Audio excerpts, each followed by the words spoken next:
नमस्कार दोस्तों, आज आपका बहुत बहुत स्वागत है। और आज हम एक केस देखने आए हैं जिसका हमने आज से 1 महीने पहले ऑपरेशन किया था। इसका जो बच्चा था वो निकल ही नहीं रहा था, तो अंततः हमें जो निर्णय लेना पड़ा कि हमें इसका ऑपरेशन करना होगा। जो पशु मालिक थे उनने भी समझदारी दिखाते हुए तत्काल ये निर्णय लिया कि जो पशु है, अब चूँकि उसकी जो जान है उस पर बनाई है, तो क्यों ना ऑपरेशन करवा लिया जाए। इसका ऑपरेशन 1 महीने हुआ है। अब सीधे सीधे हम पशु मालिक से ही बात कर लेंगे कि इसके साथ क्या क्या हुआ है और ये जो पशु है अब किस स्थिति में है। तो सबसे पहले तो मैं आपका बहुत बहुत स्वागत करता हूँ भैया।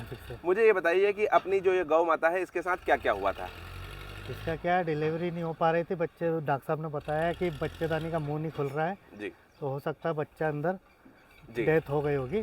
फिर उसको चेक किया गया तो क्या शायद उसको हलचल नहीं थी, तो डॉक्टर साहब ने बताया कि जो ये बच्चा है वो मर चुका है। फिर इन्होंने ऑपरेशन के सलाह दिया क्योंकि बच्चेदानी का मुंह नहीं खुल रहा था, 2 दिन हो गए थे।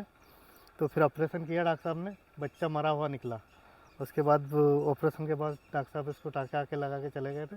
धीरे धीरे अपनी गाय स्वस्थ भी हो गई और दूध भी देने लग गई। 2.5-3 लीटर दूध सुबह और 2.5-3 लीटर दूध शाम को देती है।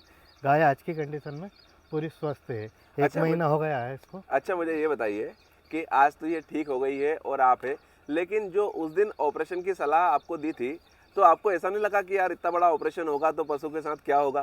क्योंकि सामान्यतः क्या होता है ना कि व्यक्ति जब एक ऑपरेशन का नाम सुनता है कि अब इसका ऑपरेशन होगा, तो कहीं ना कहीं वो ये मानसिकता बना लेता है कि अब तो मेरा जो पशु है वो बच ही नहीं सकता। तो उस दौरान आपके क्या भाव थे और उस दौरान जो भाव थे और आज जो आपके भाव है, इसमें क्या परिवर्तन आपको लगता है?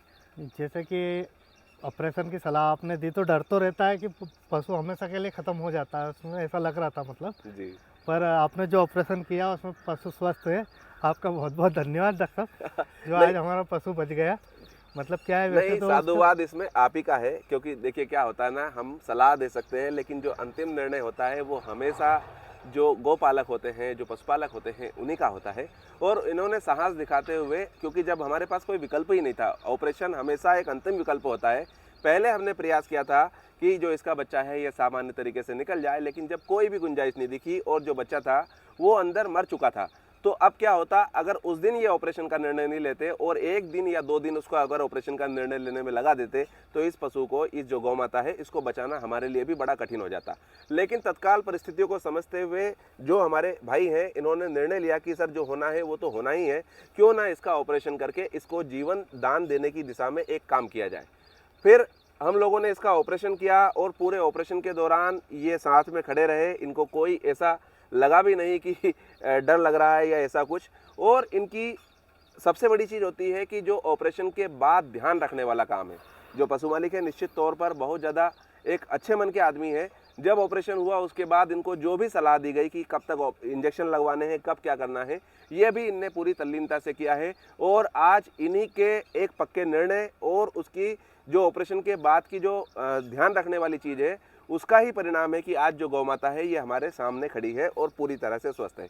अच्छा, मुझे बताइए, इसको खाने पीने, गोबर करने में कोई समस्या आती है क्या? नहीं, कोई प्रॉब्लम नहीं। कोई प्रॉब्लम नहीं आती है। ये भ्रम है कि ऑपरेशन जो है उसके बाद पशु नहीं बचते हैं। बहुत सारे ऑपरेशन किए हैं, बहुत सारे पशु बचे हैं। और ये इसने गोबर भी देखिए अभी किया है, बिल्कुल सामान्य जो गोबर है ये करने लगी है। खाना पीना ये बहुत अच्छे से खाने लगी है। और 2.5-3 लीटर, 3 लीटर प्रति, मतलब एक टाइम में दूध, जी जी। लगभग 2.5-3 लीटर दूध जो है ये एक टाइम में देने पे भी आ गई है। धीरे धीरे जो इसकी स्थिति है वो और सुधर रही है और ईश्वर से हम प्रार्थना करेंगे कि ये अपने जो पूरे दूध पे आ जाए। तो इस तरह की ये जो ऑपरेशन है वो रहा है। और कहीं भी जब अंतिम स्तर बचे तो फिर हमें अपने प्रयास करने ही चाहिए। इन्हीं सब शुभकामनाओं के साथ बहुत बहुत धन्यवाद।